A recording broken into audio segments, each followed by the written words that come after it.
e as perguntas conforme combinamos antecipadamente. Passo a palavra para o embaixador chanceler Mauro Vieira.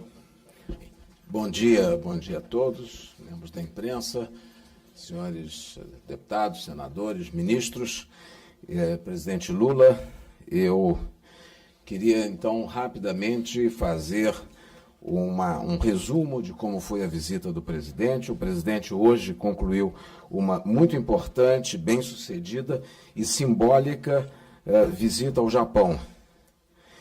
O convite para essa visita partiu do governo japonês e foi a primeira visita de Estado que o Japão recebeu desde 2019, antes da pandemia. Portanto, há 6 anos não havia uma visita de Estado.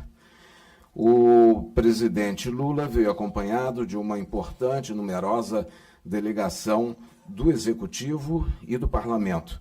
Acompanham o presidente do Senado Federal, senador Davi Alcolumbre, o presidente da Câmara dos Deputados, deputado Hugo Mota, além dos ex-presidentes do Senado e ex-presidentes da Câmara dos Deputados, e uma delegação importante de senadores e deputados, além de 10 ministros de Estado. Os ministros da Educação, Ciência e Tecnologia e Inovação, Comunicação, Integração e Desenvolvimento Regional, Meio Ambiente, Minas e Energia, Portos e Aeroportos, Trabalho, Transportes e Relações Exteriores, além de um conjunto amplo e representativo de deputados, como mencionei, e senadores, e 5 representantes das centrais sindicais.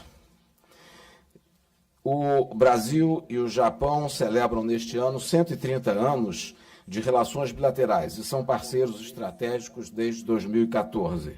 Mais do que isso, são aliados no combate às grandes ameaças ao mundo de hoje. Os ataques contra a democracia, a reemergência do protecionismo comercial e a crise do multilateralismo. Nessa visita, foram firmados importantes documentos e um plano de ação para a implementação da parceria estratégica. E foi também lançado formalmente o diálogo bilateral em favor da paz e do multilateralismo. O Brasil e o Japão são tradicionais defensores da reforma das Nações Unidas e do Conselho de Segurança, reforma que é mais urgente do que nunca e em face da multiplicação dos conflitos internacionais. Esse diálogo bilateral renovado será implementado por meio de reuniões periódicas entre os ministros das Relações Exteriores e de outros setores, de outras pastas, além de encontros bienais entre os chefes de Estado e de governo. Na sua agenda em Tóquio, o presidente foi recebido no primeiro dia, após a sua chegada, em audiência e em banquete por Sua Majestade o Imperador Naruhito e a Imperatriz Masako, no dia 25 de março. Ontem, dia 26, o presidente manteve encontro e jantar de trabalho muito positivo com o primeiro-ministro Ishiba e uma importante delegação de ministros do gabinete japonês. A visita incluiu também a realização de encontro empresarial, que reuniu mais de 500 empresários brasileiros e japoneses e foi encerrado pelo presidente Lula e pelo primeiro-ministro Ishiba. Do lado brasileiro, havia importante delegação de membros da ABIEC, da Única, havia representação da Vale do Rio Doce, Embraer e de toda a agroindústria brasileira. Em paralelo, o presidente Lula manteve também encontros com empresários brasileiros de diversos setores, com uma delegação de sindicalistas japoneses e com a Associação de Pesquisadores Brasileiros do Japão e com o presidente da Nippon Foundation, dedicado a temas de saúde. Essa visita do presidente Lula, essa visita de Estado ao Japão, resultou na assinatura de 10 importantes acordos entre os governos e mais 74 instrumentos entre entes subnacionais, instituições públicas, universidades e o setor privado. Entre os instrumentos assinados, há compromissos em áreas como mudança do clima, integração industrial, combustíveis, combustíveis sustentáveis, educação, tecnologias da informação e comunicação, recuperação de pastagens e redução do risco de desastres relacionados à água, entre outras. Foram também informados acordos econômicos de grande relevância, com a carta de intenção assinada pela Embraer com a empresa japonesa All Nippon Airways, ANA, com a possibilidade de aquisição de 20 aeronaves nos próximos anos. Também na área de energia houve avanços no diálogo. O Japão é um grande mercado para o etanol brasileiro e decidiu pela ampliação da mistura de sua gasolina de 10%. Somos também parceiros no desenvolvimento de motores hídricos e na transição energética, aliados pelo sucesso na COP30 em Belém. O Brasil apresentou sua posição em favor de negociações para a abertura de mercados agrícolas e de diálogo entre o Japão e o Mercosul, com vistas à possibilidade de um acordo comercial futuro.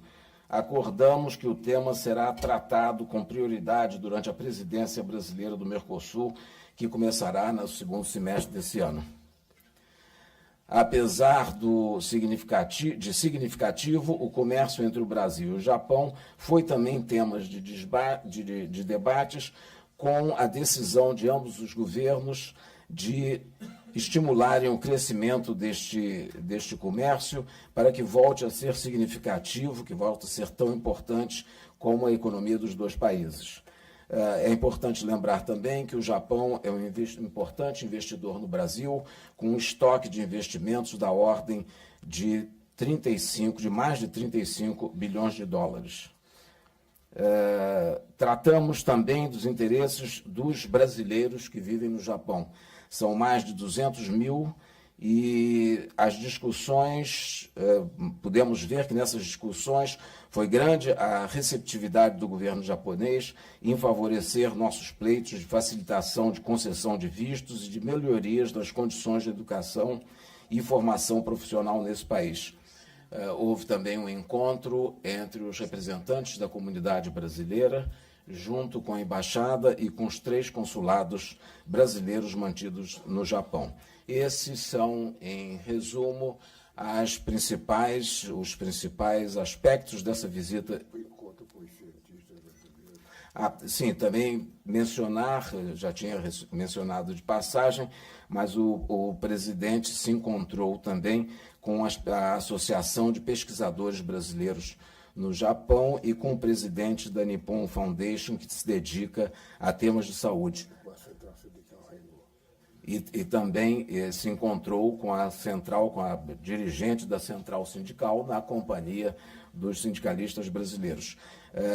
O encontro com a Associação de Pesquisadores Brasileiros foi muito importante, foram discutidos justamente aspectos relativos ao regresso ao Brasil de um número importante de pesquisadores que aqui mantêm importantes pesquisas e formação profissional, restituindo ao Brasil esse número importante de pesquisadores. Bem, esses são os principais aspectos dessa importante e significativa visita de Estado do presidente, como eu mencionei no início, a primeira em 6 anos, e que trouxe, sem dúvida nenhuma, importantes resultados para a aproximação dos dois países, a aproximação dos dois estados, mas também como importante estímulo para a economia dos dois países. Essa cooperação próxima na área de investimentos, de comércio, de ciência, de tecnologia, de meio ambiente e todos os demais aspectos que foram tratados. Muito obrigado, senhor presidente. Muito bem. Ela fala. Muito obrigado.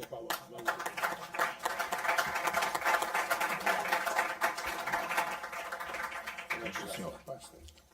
Vamos abrir para as palavras iniciais do presidente Lula, depois as perguntas.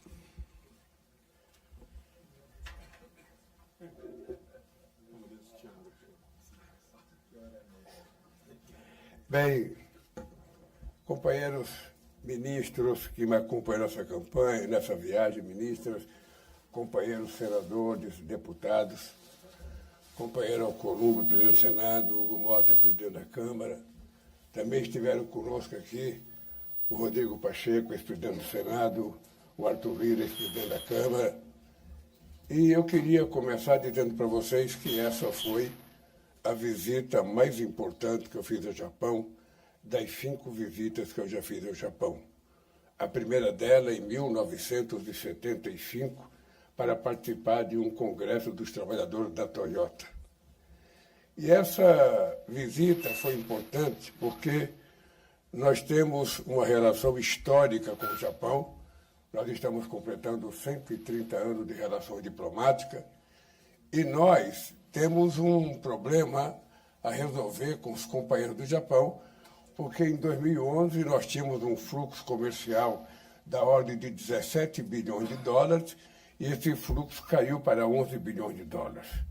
Então nós queremos saber aonde é que foi, sabe, o desaparecimento desses 6 bilhões de dólares, porque a economia do Japão é muito forte, a do Brasil tem crescido, e nós achamos que é preciso retomar uma relação comercial muito forte com o Japão, porque nós não queremos vender apenas carne, nós queremos vender e comprar. Nós queremos que as indústrias brasileiras estejam no Brasil produzindo etanol, produzindo biodiesel, produzindo hidrogênio verde, produzindo carro híbrido com tecnologia avançada, para que a gente possa contribuir com a descarbonização do planeta Terra. E nós, então, tivemos uma reunião com o primeiro-ministro Shiba, que foi extraordinariamente boa reunião, e tivemos com o imperador e com a imperatriz uma reunião, eu diria, mais do que prazerosa e satisfatória, porque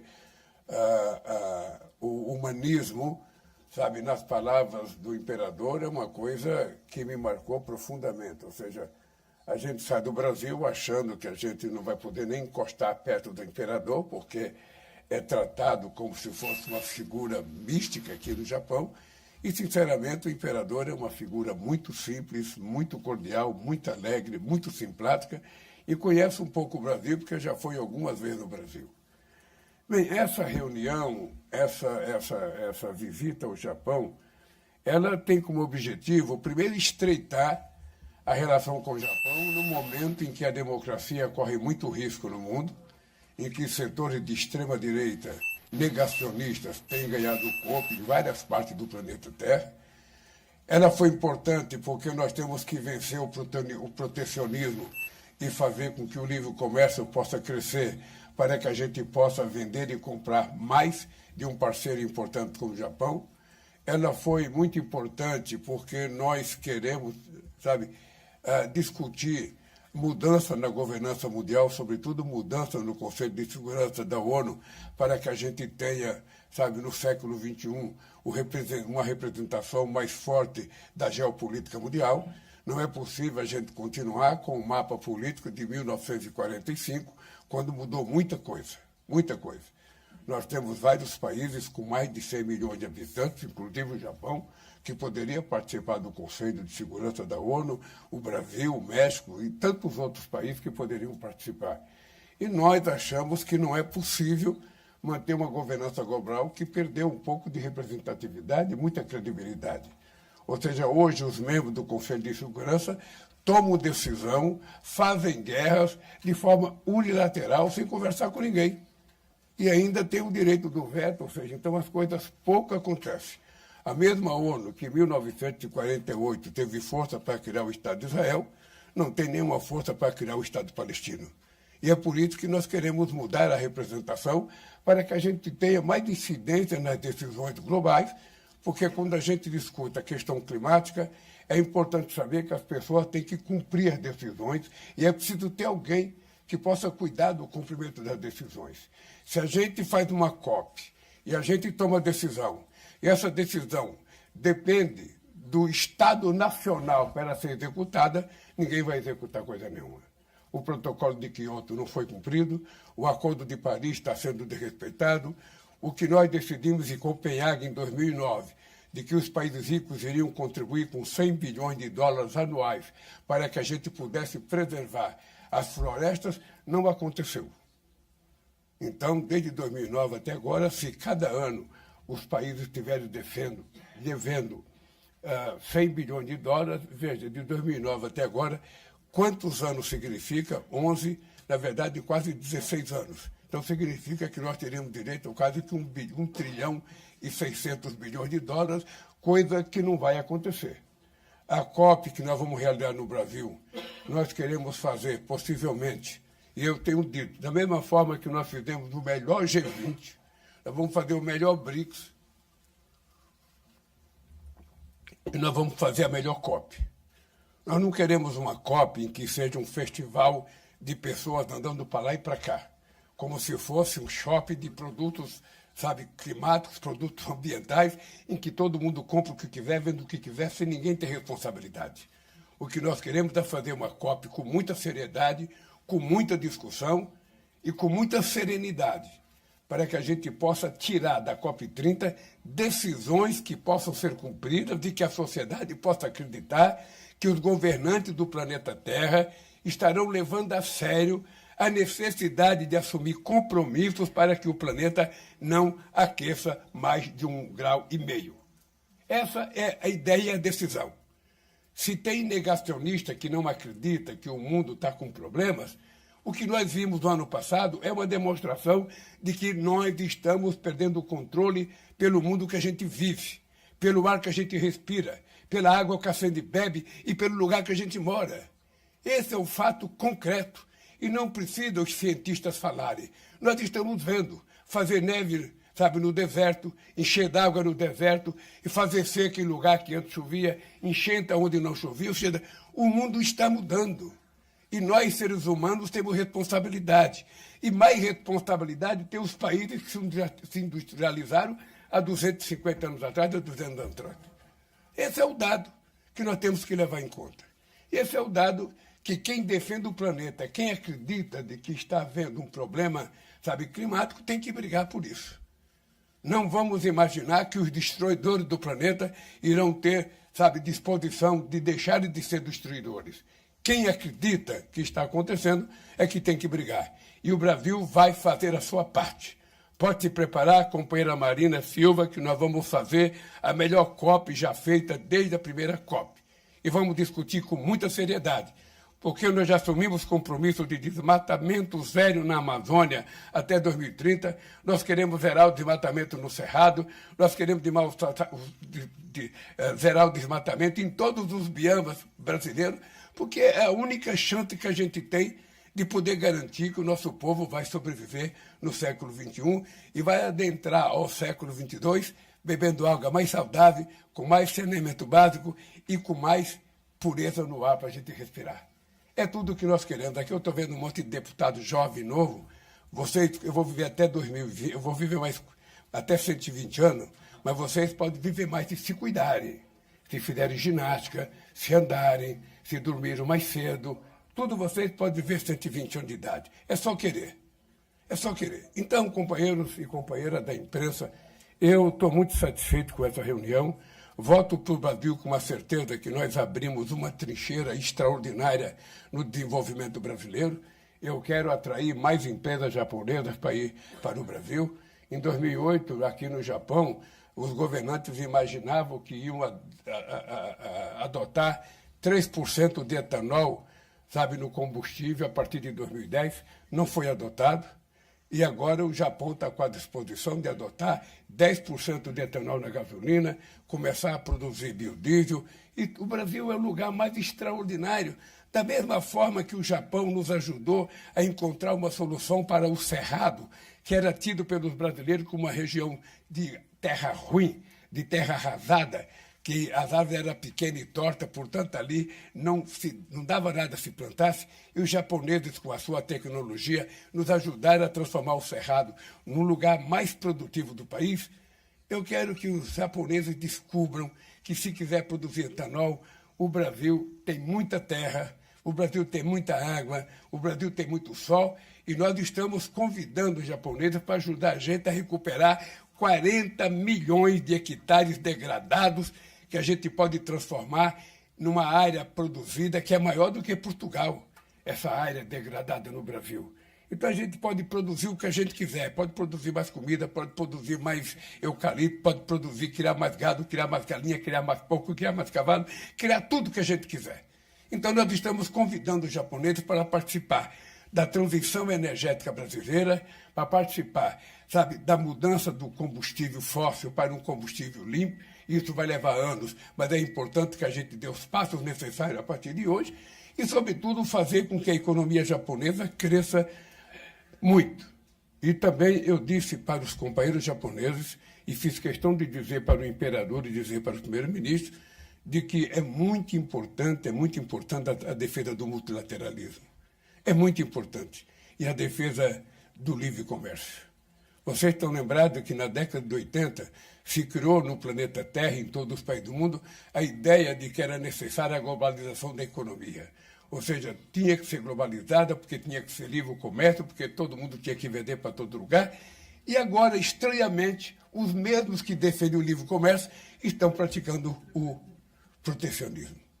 Eu, sinceramente, não sei o que vai acontecer no planeta. Nós, do Brasil, não temos contencioso com ninguém, não queremos contencioso com ninguém, nós queremos continuar passando a mensagem de que guerra só distrai, a paz só constrói.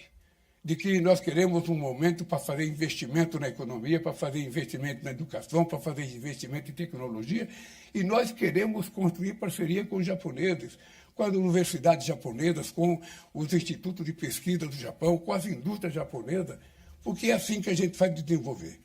Eu tenho um compromisso de que eu tento passar a ideia de que o Brasil não pode jogar fora a oportunidade do século XXI.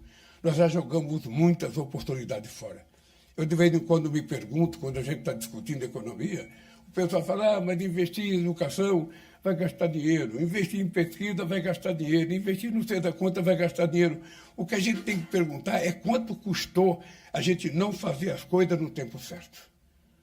Quanto custou a gente não ter feito a reforma agrária nos anos 50? Quanto custou a gente não ter feito universidade no Brasil no mesmo período que vários países da América Latina fizeram? Quanto custou a gente não fazer os investimentos em universidades, em institutos, como todos os países fizeram? O Brasil ficou para trás. E nós estamos trabalhando para recuperar. Eu estou muito feliz com o que está acontecendo no Brasil. Eu sou um homem, como eu sou uma pessoa que creio muito em Deus, e eu sou um homem que tenho muita sorte, porque desde que eu deixei a presidência em 2010, a economia não tinha crescido mais acima de 3%. E eu voltei. Nos 2 primeiros anos, a economia cresceu 3,2%, agora 3,4%, e vou desafiar os especialistas, porque nós vamos crescer em 2025 e vamos crescer em 2026. Quem quiser apostar, pode jogar, que nós vamos ganhar essa aposta, porque o Brasil vai crescer. Nós queremos gerar mais emprego, melhorar o salário, melhorar a distribuição de renda e fazer com que o Brasil se transforme num país exportador de conhecimento e tecnologia e não apenas exportador de commodities, se bem que exportar commodities é muito importante para o Brasil. De vez em quando, Fávara, eu discuto com alguns companheiros que acham que o commodity é uma coisa atrasada. As pessoas não fazem questão quanto investimento tem em genética para a gente ter a carne da qualidade que nós temos, o frango da qualidade que nós temos.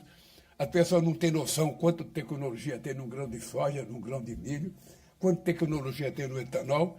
E nós, então, queremos ser grandes exportadores de alimentos, grandes exportadores de commodities, grandes exportadores de minério de ferro, mas queremos exportar a inteligência do povo brasileiro, exportar conhecimento científico, tecnológico, que é isso que vai fazer o Brasil se transformar num país rico. Portanto, eu estou totalmente aberto às perguntas de vocês. Não tem pergunta proibida, não tem pergunta difícil. A única pergunta difícil é aquela que eu não saiba responder. Aí eu falo para vocês que eu não sei responder e vocês fazem uma que eu saiba responder. Eu, então, estou à disposição de vocês para que vocês façam as perguntas. Vamos iniciar.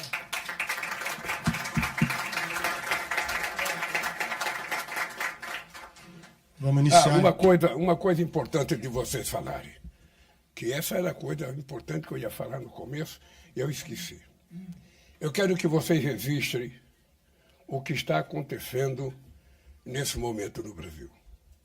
eu faço questão de toda vez que viajar, convidar o presidente da Câmara, o presidente do Senado. Já convidei muitas vezes o presidente da Suprema Corte para a gente viajar junto, para a gente retomar a normalidade democrática do país. O Congresso Nacional tem o poder de legislar, tem o poder de fazer as leis, tem o poder de mudar as coisas que o Poder Executivo manda para o Congresso Nacional. E a gente quer que eles participem das viagens para que eles assumam as mesmas responsabilidades que nós assumimos. Eu acho que esta é uma fotografia muito importante. Eu sou agradecido a aceitar o meu convite ao companheiro Alcolumbre, sou agradecido ao companheiro Hugo Mota de ter aceitado o meu convite, porque essa é uma fotografia importante que não acontece na maioria dos países do mundo. Eu fui com o Pacheco e com o Lira fazer um debate em Nova York, com 26 empresários, e quando terminou a reunião, eles me falaram: "Ô presidente, aqui no Brasil, aqui nos Estados Unidos, é impensável você ver qualquer que seja o presidente se juntar ao presidente da Câmara e do Senado. Pois aqui é o seguinte, o companheiro Alcolumbre pertence a um partido político, o Hugo Mota pertence a outro, eu pertenço a outro, os deputados que estão aqui pertencem a vários partidos políticos, mas nós temos um compromisso. A gente não precisa abrir mão das nossas divergências pessoais e ideológicas. O que nós temos é que assumir um compromisso que Brasil a gente quer deixar para a futura geração. É isso que faz com que a gente esteja junto e, por isso, isso daqui para frente vai ser um hábito. Eles só não viajarão comigo quando não quiserem. E outro dado é os sindicalistas. É muito importante, a partir de agora, todo o país que eu visitar, eu vou pedir para marcar reunião com os sindicalistas, do país, porque nem sempre os sindicalistas têm com quem conversar. Porque no mundo hoje, lamentavelmente, só tem eu, de presidente operário, que sai do movimento sindical. Então, se eu não fizer isso, quem vai fazer? Então, eu quero que vocês também se habituem, compre terno novo, porque tem que andar bonito, que daqui para frente vocês vão ser convidados a andar, aproveita, faz a reivindicação no avião para os deputados, convence eles a votar nas coisas de vocês, e a gente quer transformar o país um país alegre. O Brasil, Alcolumbre, durante todos os meus 2 mandatos, o Brasil era o país mais alegre do mundo, e era o povo que tinha mais expectativa do futuro do mundo. Isso mudou. E nós temos a obrigação de recuperar essa alegria e esse prazer de viver do povo brasileiro. É isso que eu agradeço a vocês de estarem comigo aqui. Eu espero que essa seja apenas uma das viagens que vocês têm juntos, porque daqui para frente vocês serão convidados para todas. Obviamente que vocês não podem esquecer que vocês têm função no Senado e na Câmara e têm que aprovar as coisas que estão lá, porque senão os deputados vão pegar no pé de vocês também. Tá? Então, gente, agora sim eu estou preparado para a pergunta. Vamos iniciar,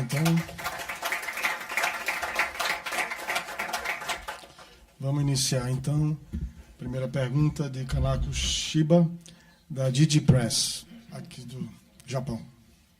Só um minuto, enquanto... Já está? Por favor, Kanako. Sou Kanako Chiba do Digi Press. Vou perguntar japonês.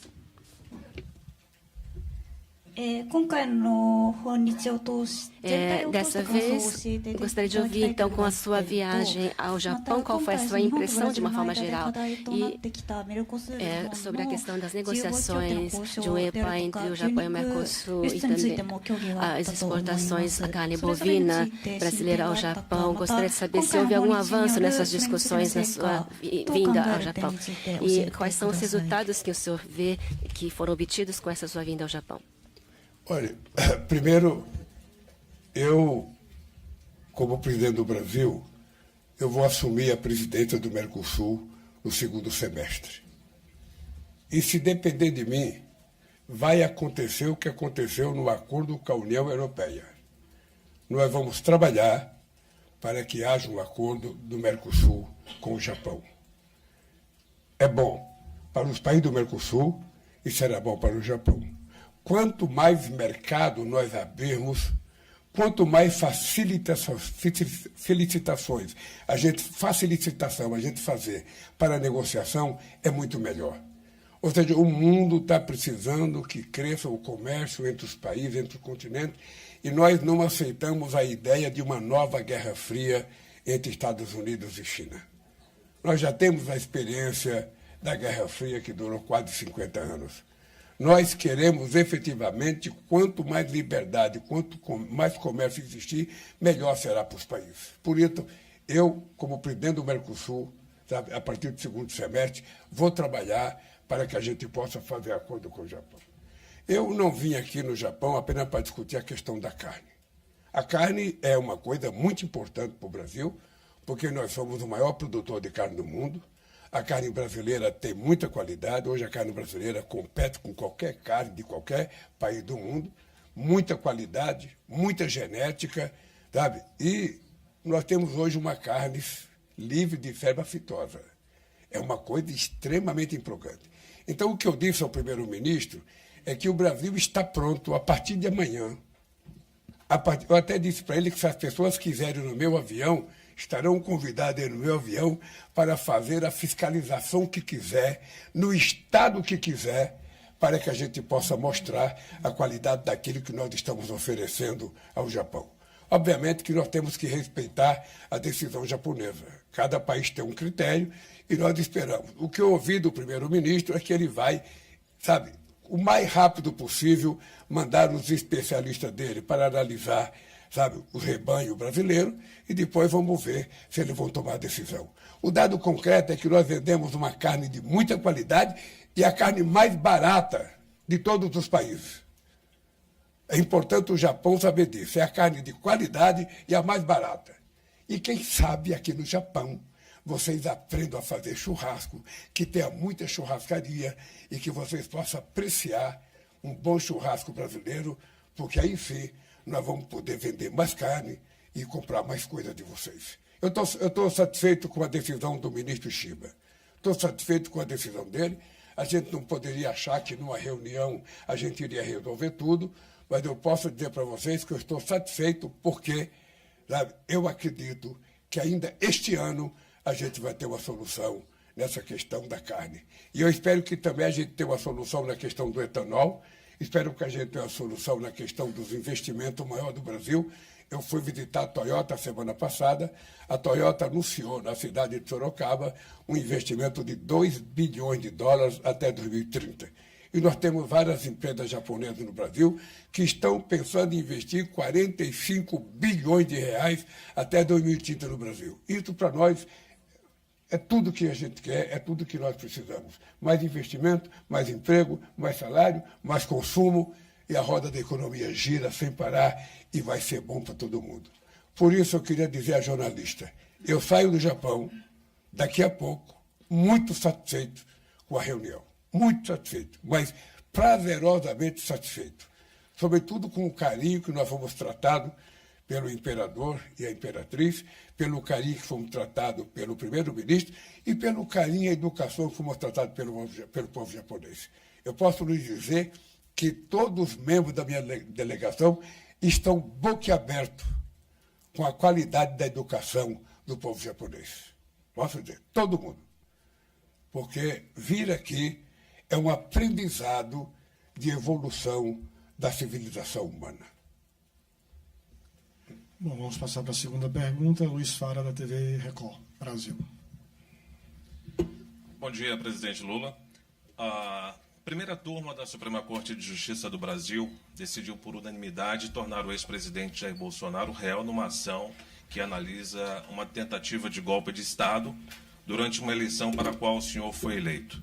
Eu gostaria de saber qual a sua expectativa para o momento político no Brasil durante o decorrer dessa ação, em termos de sociedade, em termos de Congresso Nacional, onde o ex-presidente tem um número considerável de apoiadores. Eu queria saber também o que o senhor espera desse julgamento e o que vem à sua mente quando se fala no 8 de janeiro. Olha, primeiro seria presunção minha fazer qualquer prognóstico sobre a decisão da Suprema Corte Brasileira. Eu acho que o que é correto é que a Suprema Corte está se baseando e se manifestando nos autos do processo, depois de meses e meses de investigação, muito bem feita pela Polícia Federal, muito bem feita pelo Ministério Público e com muita delação de gente importante que está acusando o que tentou acontecer no Brasil. É visível que o ex-presidente tentou dar um golpe no país, é visível por todas as provas que ele tentou contribuir para o meu assassinato, para o assassinato do vice-presidente, para o assassinato do ex-presidente da Justiça Eleitoral Brasileira, e todo mundo sabe o que aconteceu nesse país.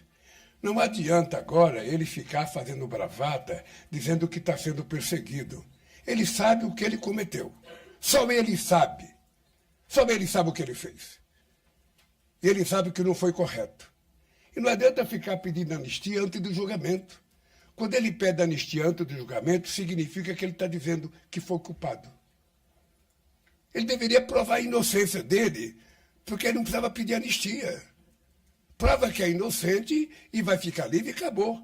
Agora, como ele não tem como provar que ele é inocente, como ele não tem como provar que ele não tentou dar golpe, ele fica tentando fazer provocação ainda na sociedade brasileira. Eu só espero que a justiça faça justiça. Se, nos autos do processo, ele for inocente, que seja inocentado. Se ele for culpado, que seja punido. Eu, inclusive, defendo que ele tenha a presunção de inocência que eu não tive. Quando ele fala que quer proibir ele de disputar a eleição, é importante lembrar que eu fui proibido de disputar as eleições em 2018. É importante ele lembrar. Então, eu só espero que se faça justiça. Eu não dou palpite, não conheço os autos do processo. Eu espero que a Suprema Corte vote, sabe, com a coerência de uma Suprema Corte calejada, experimentada, porque o povo brasileiro precisa, inclusive, saber que a Suprema Corte está cumprindo com o seu papel. E todo mundo sabe o que aconteceu no Brasil. Todo mundo sabe. E ele também sabe. Eu, toda vez que alguém comete um erro, eu pergunto, olha, só você sabe se é verdade ou mentira. E ele sabe que é verdade. Ele sabe que é verdade, então eu espero que a Suprema Corte faça o julgamento que precisa ser feito e que tome a decisão em função dos autos do processo. Eu não acho que o ministro tem que falar para a imprensa, que tem que fazer discurso, eu acho que tem que votar. Sabe, não é o homem Bolsonaro que está sendo julgado. É um golpe de Estado que está sendo julgado. É a conduta desse cidadão que está sendo julgada. Então, eu penso que, se ele estiver culpado, ele tem que se contentar com a punição. Isso vale para todos os 213 milhões de habitantes. Então, ao invés de chorar, caia na realidade e saiba que você cometeu um atentado contra a soberania desse país. É isso. Vamos passar a terceira pergunta de Mari Yagamushi, da AP, Associated Press.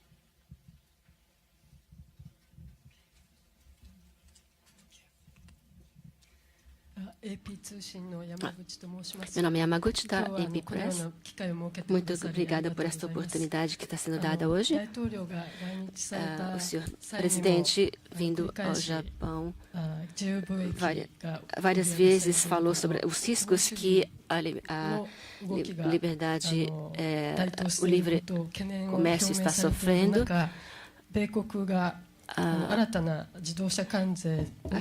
Quando os Estados Unidos têm lançado nova tarifa para o setor automobilístico,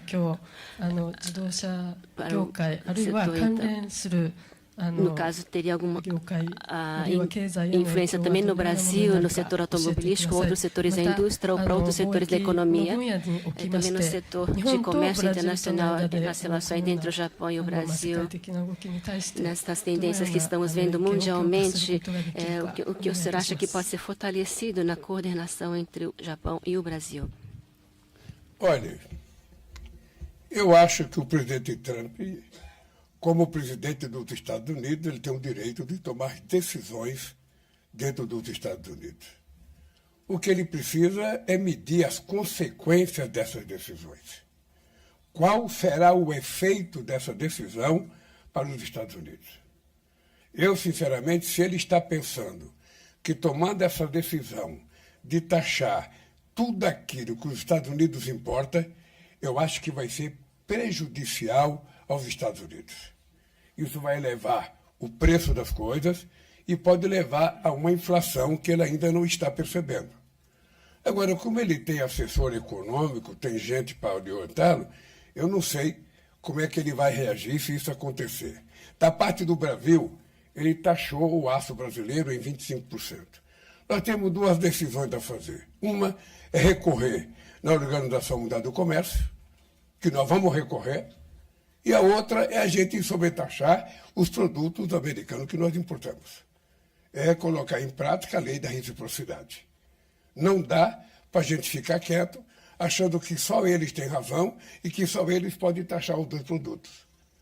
Os Estados Unidos, ele compra, ele vende também para o Japão. Ele não só compra do Japão, ele vende também. Ele não só compra do Brasil. Nós temos uma relação, um fluxo comercial de praticamente 87 bilhões de dólares, dos quais eles são superavitários em 7 bilhões de dólares. Então, é um comércio muito equilibrado e que nós vamos tomar as atitudes que nós entendermos que seria bom para o Brasil. Eu acho muito ruim essa taxação, porque ao invés da gente facilitar o comércio no mundo, a gente está dificultando o comércio no mundo. E esse protecionismo não ajuda nenhum país do mundo. Não ajuda. Vamos ver as consequências disso. Vamos ver. Eu acho que será ruim para os Estados Unidos. Vamos esperar o tempo, porque o tempo, quem sabe, nesse caso, seja o senhor da razão. Próxima pergunta do Felipe Santana, Rede Globo. Bom dia, presidente. Queria saber, nessa viagem longa que o senhor fez até aqui, com vários representantes do governo, o que vocês conversaram? Se vocês conversaram sobre assuntos que vão entrar em pauta no Congresso, falaram alguma coisa de reforma ministerial? E também gostaria de saber por que o senhor trouxe os antigos presidentes da Câmara e do Senado. O que aconteceu nesse voo para cá? Olha, primeiro eu trouxe os antigos, porque na minha cabeça, rei morto não é rei posto. Rei é sempre rei. Então, você pode ter um segundo rei, um terceiro rei, um quarto rei, mas o primeiro continua rei. Então, eu trouxe eles e fiz questão de que a gente não fizesse nenhuma discussão no avião que a gente poderia fazer em terra. Eu não seria louco de trazer os companheiros dentro do avião, um espaço muito limitado para a gente fazer as discussões que a gente pode fazer no território brasileiro e lá em Brasília, que tem muito espaço. Não seria louco, tá? E não seria prudente. Imagina viajar todo mundo de cara feia no avião, sabe? Sem se cumprimentar, sabe? E no banheiro e ficar esperando um na porta do banheiro já chutando a porta. Não, não, não. Essa é uma viagem de muita fraternidade. Muita fraternidade. E eu estou muito satisfeito porque é uma experiência rica que nós estamos fazendo. É uma experiência rica. Tá? Uma experiência de compromisso com o Brasil. É isso que é muito importante. E quando nós voltarmos ao Brasil, nós vamos discutir as coisas que nós temos que discutir. Sabe? Nós temos projetos importantes para ser votados. Os presidentes da Câmara e do Senado têm responsabilidade com os senadores e com deputados e têm que discutir com a liderança para saber o que pode ser feito. Sabe? E é isso que vai acontecer. Você pode ficar certo que nós vamos viver o melhor momento da relação entre o Congresso Nacional e o Poder Executivo. Uma relação sem subordinação, uma relação sem subserviência, mas uma relação de parceiros que tem como única preocupação fazer as coisas melhorar nesse país para o povo brasileiro. Eu tenho certeza que é assim que pensa o Alcolumbre, é assim que pensa o Hugo Mota, é assim que pensam os deputados que estão aqui, porque o presidente da República não é dono da razão. Quando a gente faz um projeto de lei e a gente manda para o Congresso Nacional, a gente está debitando muita expectativa que os deputados e senadores discutam que possa aperfeiçoar. Eu, por exemplo, quando entreguei o projeto da renda de redução do imposto de renda até R$5.000, eu disse aos companheiros deputados, melhorar sempre, piorar jamais. Ou seja, vamos ver se a minha máxima tem repercussão. Porque é o seguinte, gente, nós temos que dar um salto de qualidade no Brasil. Você veja, nós tínhamos acabado com a fome em 2014. Eu voltei 15 anos depois, nós tínhamos 33 milhões de pessoas outra vez passando fome. Não é possível. Um país com a capacidade de produzir alimento que tem o Brasil, A gente saber que tem pessoas que vai dormir sem tomar café, que vai acordar sem saber se vai ter café para tomar, se tem almoço. Como é que é possível isso? Então nós não só estamos cuidando no Brasil, e posso lhe dizer aqui em Tóquio que em 2026 não haverá nenhum brasileiro ou brasileira e nenhuma criança passando fome. Nós acabaremos com a fome outra vez no Brasil. Posso lhe garantir isso. Isso é uma profissão de fé que eu tenho. E, ao mesmo tempo, nós temos que aumentar a base salarial das pessoas que ganham menos. Porque senão você não consegue fazer um país de classe média. Sabe, um país onde as pessoas possam viver orgulhosamente do trabalho dele. Que a coisa mais dignificante para o ser humano é ele trabalhar no final do mês, chegar com o salário, levar a sua família para comer no restaurante, para ir numa loja comprar alguma coisa. É esse país que nós queremos fazer. E é possível fazer. Você veja, há pouco tempo atrás, 80% dos acordos trabalhistas era feito abaixo da inflação. Hoje, 90% dos acordos trabalhistas são feitos acima da inflação. Há pouco tempo atrás, o salário mínimo passou 6 anos sem reajuste. Nos últimos 2 anos, teve reajuste acima da inflação nos 2 anos. Nós não tínhamos reajuste de bolsa, sabe, no Ministério da Ciência e Tecnologia. Nós não tínhamos a reajuste na merenda escolar. Passou 7 anos sem reajuste a merenda escolar.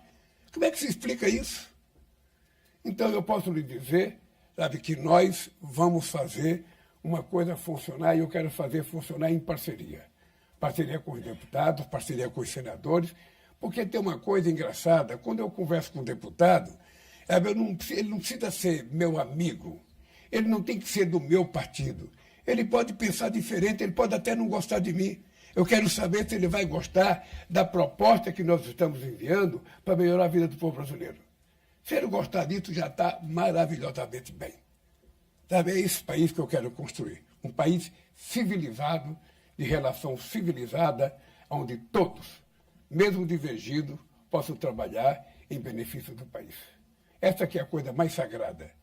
É a gente poder se unir em torno do Brasil, que está faltando muito isso. E nós vamos fazer. Eu estou convencido que nós vamos fazer. Esse é o ano mais importante do meu mandato. Esse ano, tudo que nós plantamos em 2023, 2024, já nasceu. Agora é só colher e entregar para o povo. É isso. Vamos agora à última pergunta do Eri Takasu, da TV NHK. Meu nome é Takasu da NHK. Muito obrigada por essa oportunidade. Quando o presidente Trump anunciou os 25% de impostos no setor automobilístico, quando o seu presidente fala sobre a questão do multilateralismo que tem que ser também, e também do livre comércio que tem que ser reforçado, o que o senhor vê que pode ser melhorado na relação com o Japão? Nos comércios também com o Japão. Olha, pelo que eu conheço, o Japão é um parceiro muito importante para os Estados Unidos. Pelo que eu conheço, os Estados Unidos importam muito carro japonês e também tem muitas empresas japonesas produzindo carro lá. Eu, sinceramente, eu não sei qual é o benefício de você aumentar em 25% os carros comprados do Japão. Ou seja, a única coisa que eu sei é que vai ficar mais caro para o povo americano comprar. É a única coisa que eu sei. E esse mais caro pode resultar no aumento da inflação. E esse aumento da inflação significa aumento de juros. O aumento de juros significa contenção da economia. Então, eu não prevejo um quadro positivista nessa política de aumento de taxação. Eu acho que seria muito melhor, discutir uma política de preço que fosse justa para quem vende, justa para quem compra, para os dois países. E eu, sinceramente, estou muito preocupado com o comportamento do governo americano, com essa taxação de todos os produtos de todos os países, E estou preocupado porque, no fundo, o livre comércio é que está sendo prejudicado. Estou preocupado porque o multilateralismo está sendo derrotado. Estou preocupado porque o presidente americano não é xerife do mundo. Ele é apenas presidente dos Estados Unidos. Então é importante que, ao invés de tomar medidas unilateral, que ele pudesse conversar com os governadores de outros países, com os presidentes, com os políticos de outros países, para tomar suas decisões. Eu não sei o que o Japão vai fazer. No caso do Brasil, nós vamos recorrer ao OMC, e se não tiver resultado, a gente vai, sabe, utilizar, sabe, os instrumentos que nós temos, que é a reciprocidade e taxar os produtos americanos. É isso que nós vamos fazer. E espero que o Japão faça o mesmo. Espero que o Japão possa recorrer ao OMC, mas é uma decisão soberana do governo japonês em que eu não posso dar palpite. É isso, pessoal. Eu queria agradecer a todos. Não sei se o presidente quer fazer mais alguma consideração, mas agradecemos a presença de todos pela participação na coletiva. Olha, eu estou feliz porque ninguém perguntou sobre futebol. Muito feliz, né? Porque, sinceramente, eu não saberia o que responder. Um abraço, gente.